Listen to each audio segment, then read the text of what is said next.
Okay. Right. So our lecture for today is going to cover three main learning outcomes. Right. Next person, I think Eve is on now. That's good. So we're going to cover learning outcome 3 and assessment criteria 3.1, 3.2, 3.3, and 3.4. Good. So in the first place, we'll try to assess alternative project team structures, and then we will demonstrate the interpersonal skills required for effective project management. And then we'll try to look at quality management process used in projects, and then we'll try to design a procedure for managing project change proposals. If time allows, we'll look at that as well. So we'll first go and look at alternative project team structures. Right. Now, we have a lot of structures that can be used in managing a project, right? And we have the hierarchical team structure, where you have the boss at the top, and then we have all the sessional line managers and team managers, supervisors at the bottom. And that will be the preferred method that we will use for our assignment. So if you look at the previous lecture, the team structure that I used was the hierarchical one, where it's top-bottom approach. Right. And then we have the virtual approach of team management. Virtual means that the teams are scattered across the globe, and they are not having any physical office. They are forming a team using the internet. That is virtual, right? So the team necessarily doesn't need to meet together at one place, in one city or in one office, but they can be spread across and they still carry on with their project duties. That's the virtual approach. And then we have network-led. This is also a vertical approach where team of people network with each other to see how best they can achieve a project objective. And then we have the functional team, where the project is divided into different functions, and each sector do their own management, and then they all also come together as a team. For example, the functional team structures in construction, you might end up having the engineering team, whose main focus in the project is about the engineering aspect. And then we might have, let's say, what do I say apart from the engineering side, they might have those who will be basically construction team, who are actually dealing with the construction hours aspect of the project. We have a team who are in charge of quality. So in terms of functional team structure, every team has got a specialized skill or specialized task that they are going to work with, and then together they all come together as a team. And then we have the pure project team, which is similar to the hierarchical team structure. With the pure project team, the project manager is on top. But if you compare that one with the first hierarchical team, we have the organizational lead on top, the project manager comes under him, and then all the line managers and subdivisions will come over there. So for the pure project team structure, you always have the project manager as the team, right? And a mixture of all this is the matrix management team structure. We're not going to go into details with that, but we will use the hierarchical team structure, which is the first one in our assignment, with the top management on top, sub-teams, line managers, supervisors at the bottom. And if you refer back to lecture 2, you will see that team structure that are designed. Right, so they are all alternatives, and it's up to the project group to decide which structure is going to be the best. In fact, there are some projects that can only succeed from the top, from the bottom up approach. In that case, you don't have a decision making of the project being made from the top, but then the leader will seek views from bottom, the grassroots management structure, so that whatever is suggested by those at the bottom are taken up and implemented, instead of having the hierarchical one where top management decide on any decision about a project, and then they feed it through the sub managers, the line managers, sub project team leaders, until it gets to the labourer at the bottom. So there are alternatives ones. It's up to you to read around each of them and see which of them will be suitable for the office move. As I said, the office move is the project that we are looking at in our assignment. We want to move our office from central London to Oxfordshire because of the higher rent we are paying in London. So the movement becomes a complete project. So it's up to you to decide whether any of the team structures that we have described here is going to be suitable for the project for assignment. Right. Let's look at the next slide.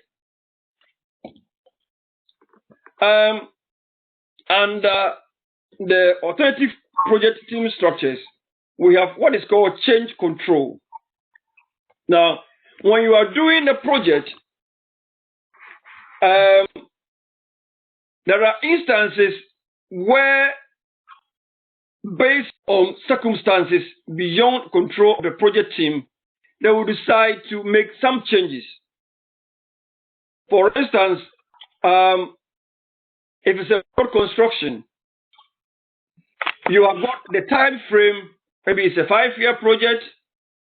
If it's a road, the thickness of the asphalt on the road maybe be 5 meters. But along the line, due to inflation and time pressure, you might decide that we need to do what? Change course, right? Now, if you want to change any specification in the project that you've already started, you have to put in what is called formal change request, right?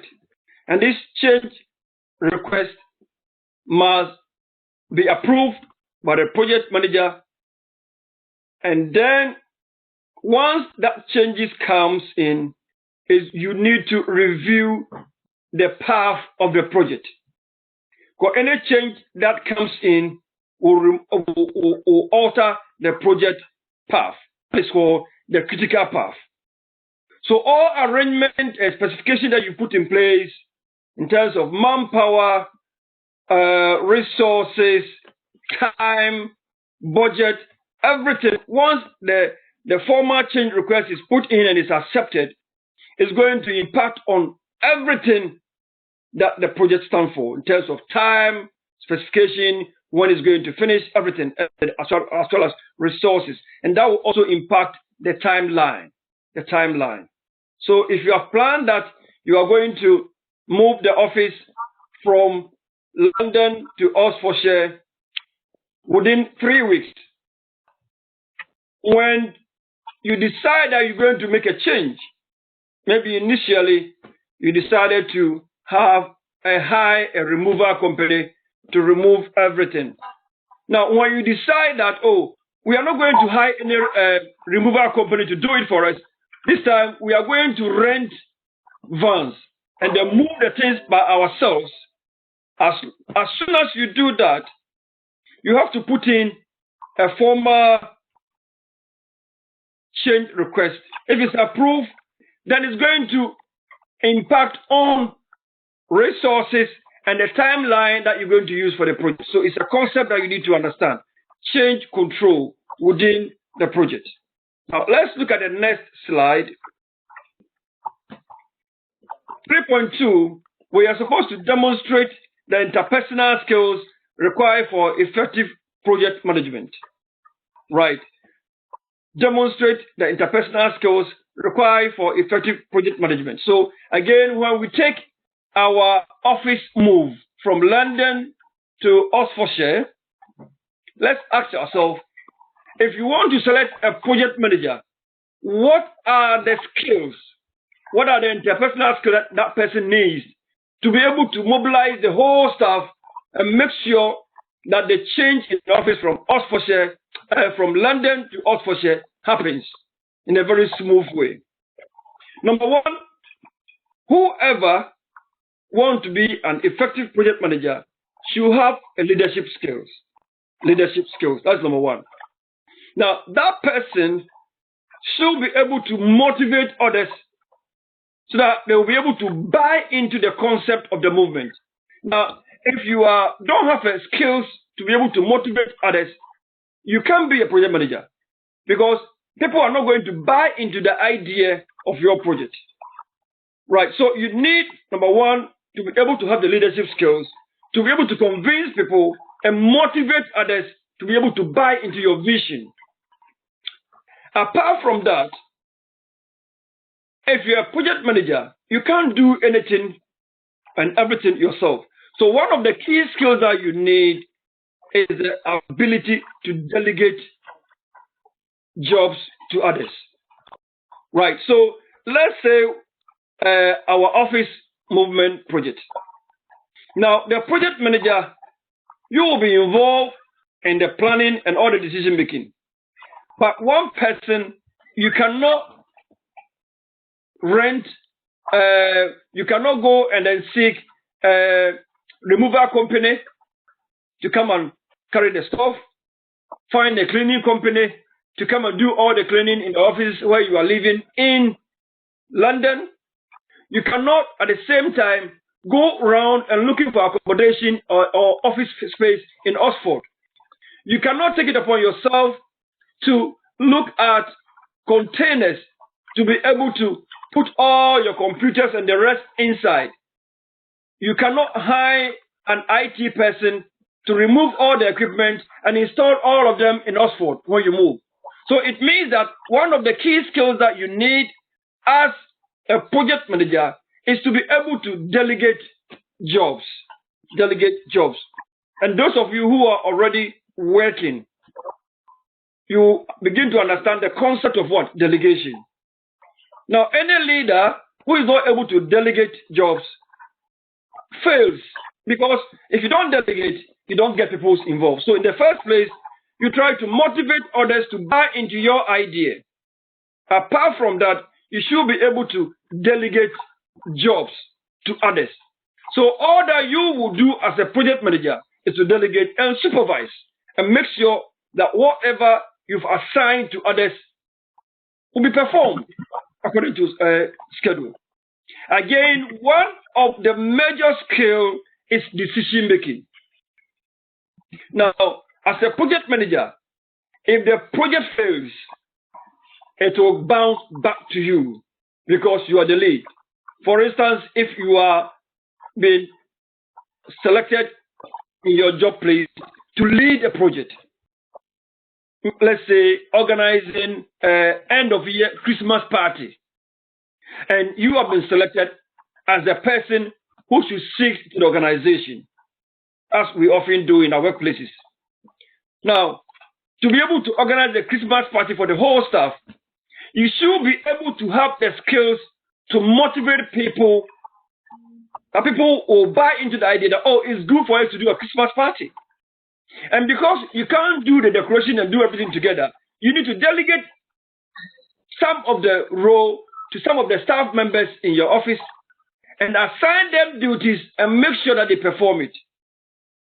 And one of the key things is decision making. If you make your own decision and the Christmas party doesn't happen, the blame comes to you.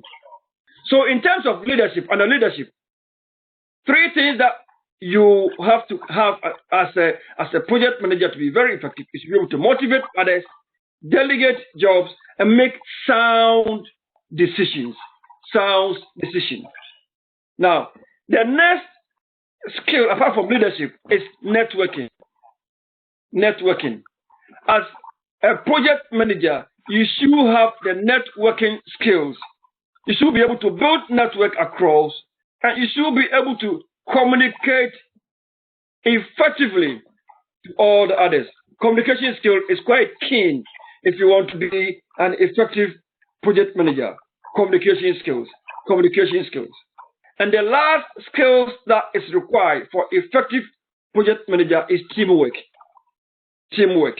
Now, if you are not able to work in a team, you cannot be an effective project manager. Although you might be the manager on top, delegating, motivating, and making decisions, you should be able to team up with the rest of the group by collaborating with them on all issues regarding the project and mentoring some of them. So if you delegate any job to anybody and the person is not that competent in doing it, as a project manager, you should be able to mentor the person to bring the person to the standard or to speed, right? So there are many people that you delegate job to them, you could see that they don't have the actual skills. It's the duty of the project manager to mentor them to make sure they will be able to perform the task. So the three core things that you need to be effective project manager to have the leadership skills, working skills, and team working skills. And under each, we have key skills that need motivation, delegation, decision making, network building, and communication skills. You should be able to communicate your mind and your visions effectively, right? If you don't communicate well, people will get what you are saying wrong, and they might end up making mistakes because you didn't communicate effectively. So you tell them specifically what they need to do and give them the right instructions so that they will be able to carry on. And then teamwork is very, very important. All of you are working in your office, so I believe you understand the essence of team working. If you don't work in the team, then you are working to fail. So as project manager, you should be able to collaborate and mentor people. Now, let's look at the next slide. Designing quality management process to be used in the project. Quality. In fact, quality is what every sponsor of a project expects. The sponsor has given money for the project, is responsible for the project, and you've been assigned as a project manager.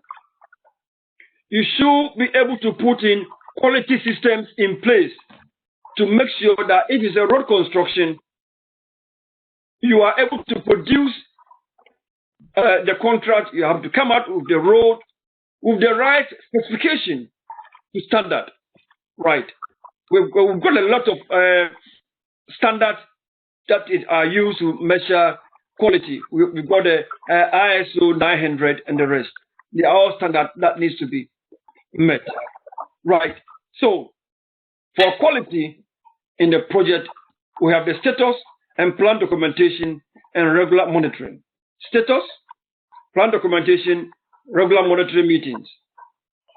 Right. Now, for a project manager,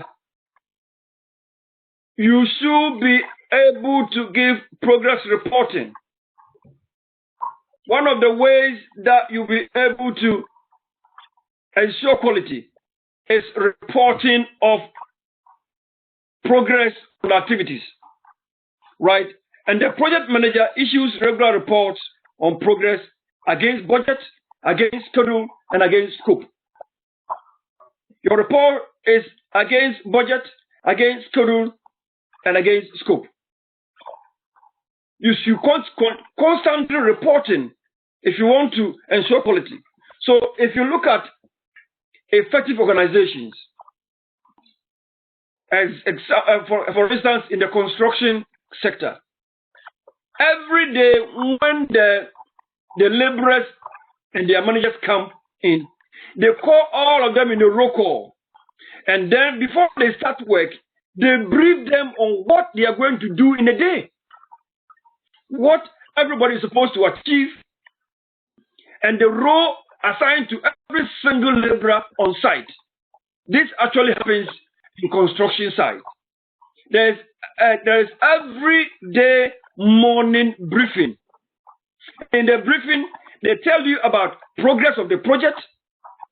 If there are health and safety issues, they will address it. Whatever happened in the previous day that didn't go on well, the leader in the briefing meeting will report it. They do all those things to guide against problems cropping up in the work of the day. In fact, in office sector, this doesn't often happen.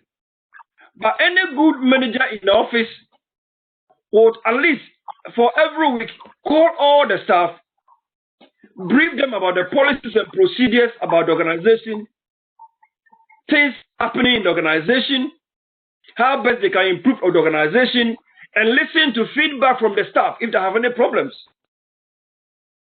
In the office sector, this is often done through emails and then sometimes on notice board. But for projects, there is the need for progress reporting. How far the project has gone, whether they have been able to go according to the schedule, if it's a 5-year project, whether they are on target, whether the scope of the project will be met, and whether they are working based on the budget. In the last lecture, I mentioned the railway project HS2, the high-speed train. It's a whole project, right? They've started already, but there should be regular reporting for them to know whether they are going to go against budget. Because if they don't, they are not able to do it early. If it's a 5-year project, it's going to end up as a 7 years or 8-year project. So there should be always progress report. And you should be able to tell them, are they on schedule? Are they able to attain the scope of the project? So these issues comes in to ensure quality of the project. If you want to ensure quality in the project, there should always be what? Reporting system, regular reporting. And this is done perfectly well in project. For all projects, especially construction projects, there are regular briefings. So in the case of the movement of office as an assignment from London to Oxfordshire, the project manager should be able to brief the staff involved what preparation they have made. Maybe they have decided that they're going to give themselves 4 weeks to move from London to Banbury in Oxford. And the project manager should be able to give regular briefing. This is how far we've gone to. We've got the new office in Oxford, and we're going to move in within 2 weeks. And we've spoken to the entire company. We're going to hire them to come and do a removal. We are at the negotiation phase.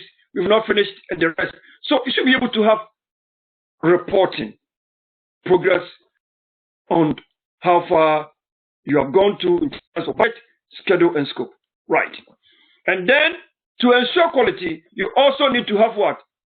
Meetings. Meetings. Regular team meetings at short intervals. Maybe it could be weekly with lead members of the project team or specific task force or activist group to review recent project actions, outcomes, and any key changes in the content. So if you want to ensure quality in your project, you have to have what? Meetings. Regular meetings at short intervals. And that is the best way you can ensure quality. Now, if you're able to do constant meetings and you report on issues, if there are things going wrong, you will be able to correct them so that you don't compound the problem. The earlier you rectify a problem, the more the quality you get. You have to rectify the problem before it becomes compounded. So for a project, if you want to ensure quality, you need to have status and plan documentation and regular monitoring meetings, as I've explained. Now let's look at the next slide. Still under quality, you need to be defining responsibilities and accountabilities. If you want to ensure quality in the project, define responsibilities and make people accountable. Under no circumstance will someone say that, oh, I don't think this was my job. I thought it was that person's job. This is that person's role, right? Make sure you spell out different responsibilities to different people. And that is the job of what? Delegation, as we spoke about. If you want to ensure quality, define responsibilities. So that if anything goes wrong, I can say that, oh, I assigned this duty to Eve. So Eve is supposed to do it. If it doesn't go wrong, go and hold her accountable. That is one of the best ways of ensuring what? Quality in the project. So it's the role of the project manager to delegate responsibilities and tasks of every capable team member. Moreover, it is necessary for the project manager to check the quality of the tasks that responsible team members have performed. So if you assign a duty to them, make sure the job they are doing is up to standard. This is the reason why management responsibility is a common element of this concept. Now, as in any branch or division of a business unit, one needs to have a clear notion on the accountability and responsibility within the project. Now, the project manager must be well aware of their responsibilities and the accountability towards the project, whether it's a success or a failure. So once you've been assigned responsibility, if things don't go on well, they will just call, oh, as for this job, Christina is responsible. So if things don't go on well, go to Christina and find out why. Now, such responsibilities and accountabilities ensure quality in the project. So in project management, responsibility and accountability are quite one of the key concepts in terms of maintaining quality. Right. Now, let's look at the next slide. Still on quality. Still on quality. You've got communication. Communication is very key if you want to ensure quality.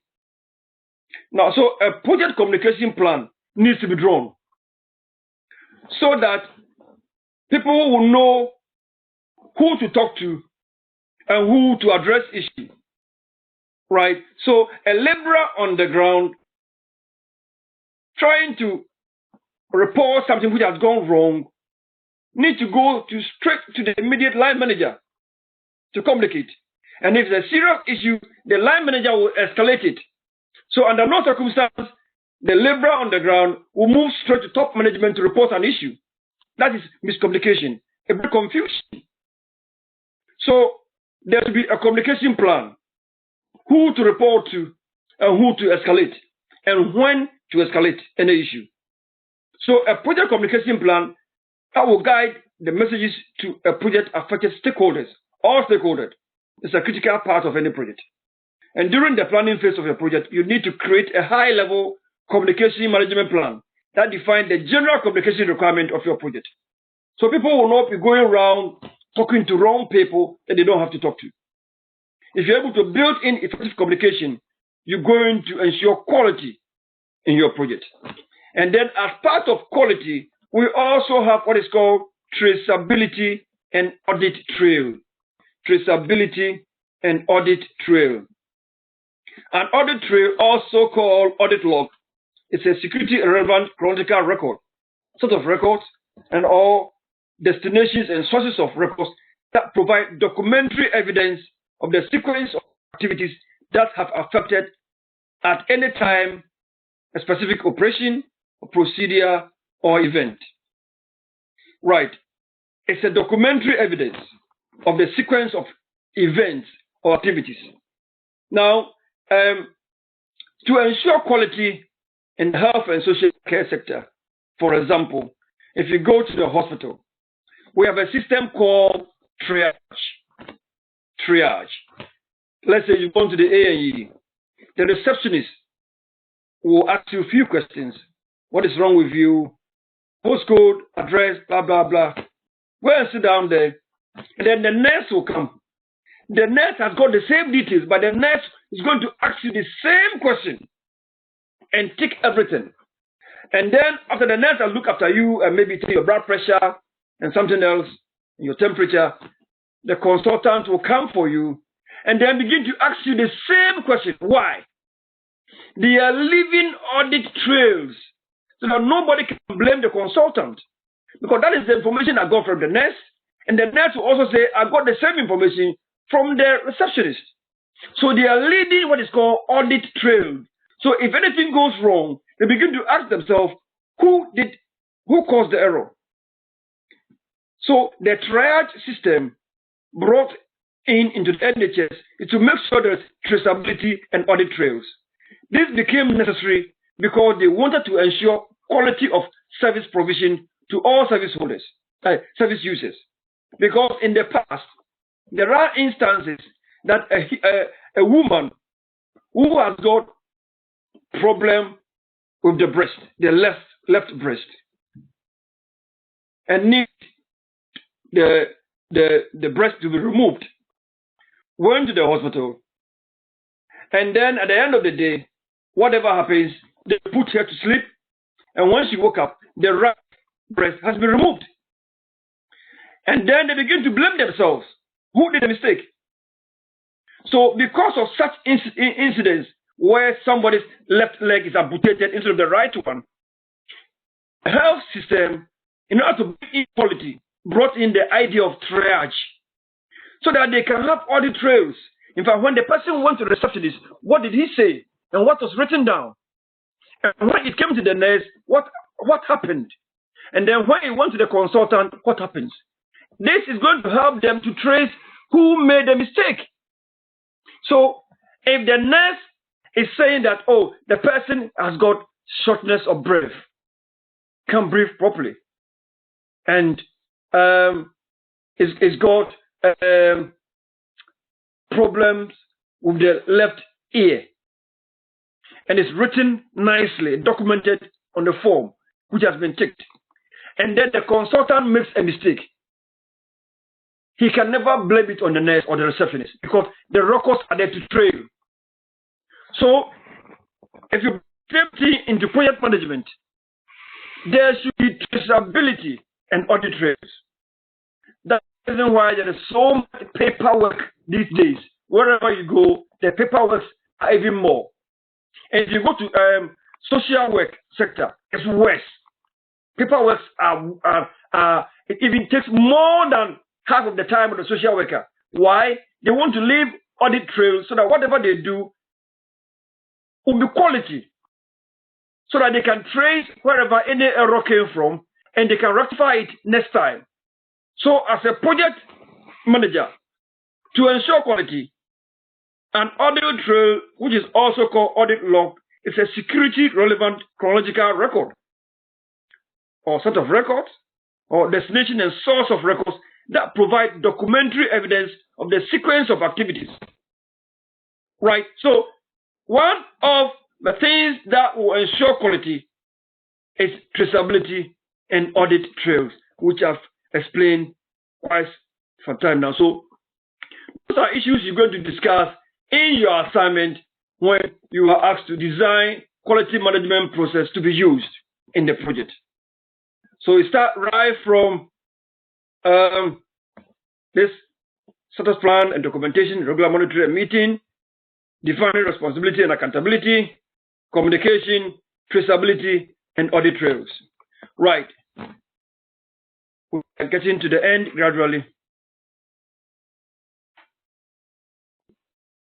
Again, we have formalized framework and stages.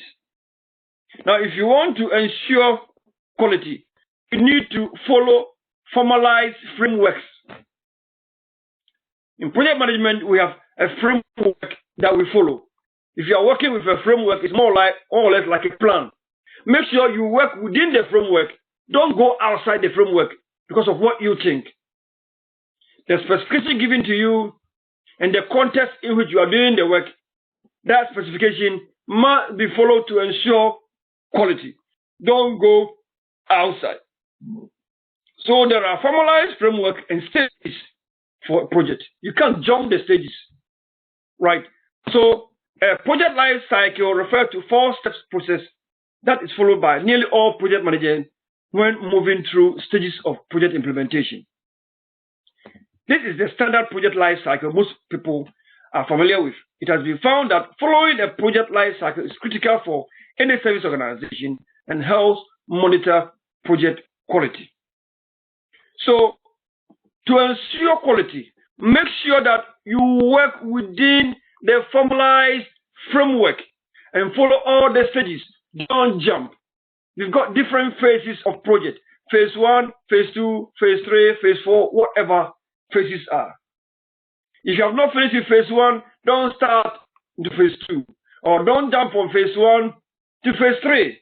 Right? Now, if you're able to follow such formalized framework and stages, you will ensure quality in your process, in your project. You will ensure quality.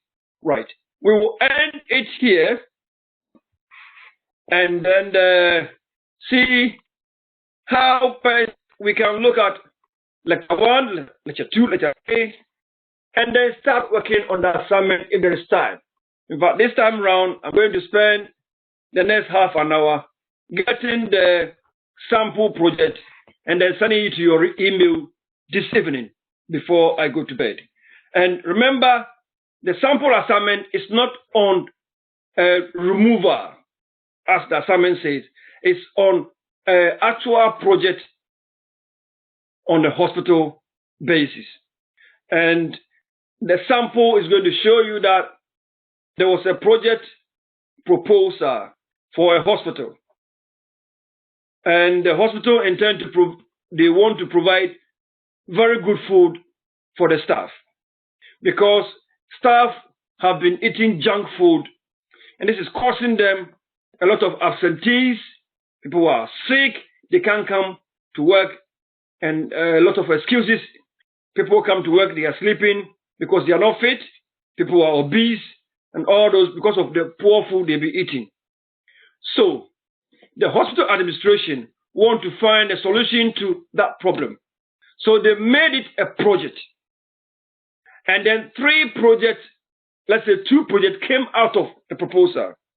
Number 1, the hospital was thinking of they have to build their own canteen, hire staff to prepare the food in the canteen, so that at lunchtime, the staff will go into the canteen, go and eat, and then come back to work. It will save them time. At the same time, they will provide the quality food that they want the staff to eat and remain healthy. So one project is to build a canteen themselves and run it. And then the alternative project will be to just go and source the food with a catering company, which is not part of the hospital. You just hire the company, you outsource your lunch to them. They will prepare the food in their own restaurant, bring it in their van, come to the hospital at lunchtime, come and serve it to staff to buy. They finish, they don't have to wash any dish, they leave it to them. The catering company just feed them in lunchtime and then go back. In that case, they are not wasting any money to build a canteen. They are not going to waste any money to employ staff to run the canteen. And they won't incur all those expenses on building a new canteen. So that's an alternative. The third one is to allow the staff on break time to go out and buy the food themselves from a specified restaurant. That's a third option. So these are all 3 projects. So the sample I'm giving you shows the first project of building the canteen themselves to ensure quality, training their own staff, and then preparing the food according to what they want. So that was the project. So there is a sample assignment on that project, how it was planned, different phases of the project, how the project quality was ensured, and all the process involved, and how they closed the project. Our next week lecture will center on project closure, how to do it. So you see that part of the sample assignment. Don't ignore it because you've not covered that, right? The assignment is a student work. It's not the best, but at least it will give you a guideline as to how to go about starting the assignment, which is the removal of office from London to Banbury in Oxford. All right, we'll end it here. Thank you so much for your time. If you got any question, you can ask me. Other than that, we'll end it here and then meet you same time next week. Sounds fine? Yeah, thank you. All right. Thank you. All right, Eve, thank you. See you next week. Bye. Bye. Bye.